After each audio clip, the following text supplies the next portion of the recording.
Gentlemen, Milt Quibner here.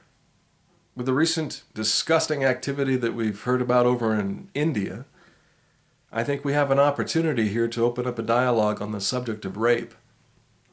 Now, let me first say that it's my view that rape is an assault on mothers and motherhood. We are performing something blasphemous when we sexually take a woman by force, gentlemen. And I believe it is time that we men universally cease this disgusting desecration and learn instead to love our mothers and our women. They're the source of our lives, guys. And we must learn to not only stop this desecration, but to support them as they emerge from their oppression for the last several hundred years. It's time we honored our women, and the very first thing we can do that is to call for a universal end to this disgusting practice. Now, of course, there are different forms of rape with different causes, situations, and settings. Rapes in the third world, gang rapes, for instance, are far different than a date rape in a hotel room or at a party, but the essential violation of reluctant innocence is shared in all those cases.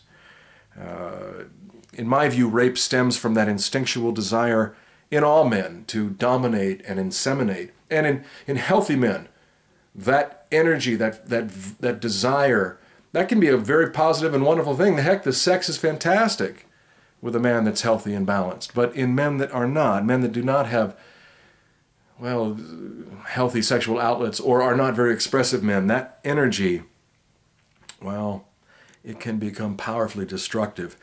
Temptation is the real issue in my view, and the inability to escape when it occurs. Now, listen to me. Healthy men recognize when they've been caught up in their temptations and lusts, and they develop ways to express themselves or to avoid the temptation altogether. But again, men without such outlets fall prey to their own instincts if they have nowhere to put their aggressive, creative sexual energies. Men the world over need activities of meaning to dissipate that sexual drive that boils up within them. And in so many cases across the planet right now, men are not exploring those options. They're not exploring ways to express that energy.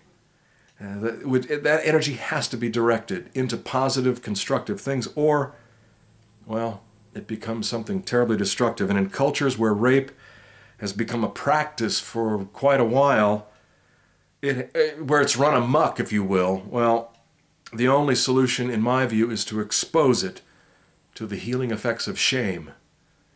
Suddenly in India, men are stepping forward, ashamed of this long-standing, disgusting practice, and they're calling for its end. Shame, in this sense, guys, is good.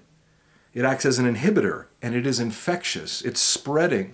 Men everywhere are standing up, feeling ashamed. And they should feel ashamed. Hell, all men should feel ashamed of this disgusting and cowardly act. There is no legitimate explanation or excuse for rape any longer, guys.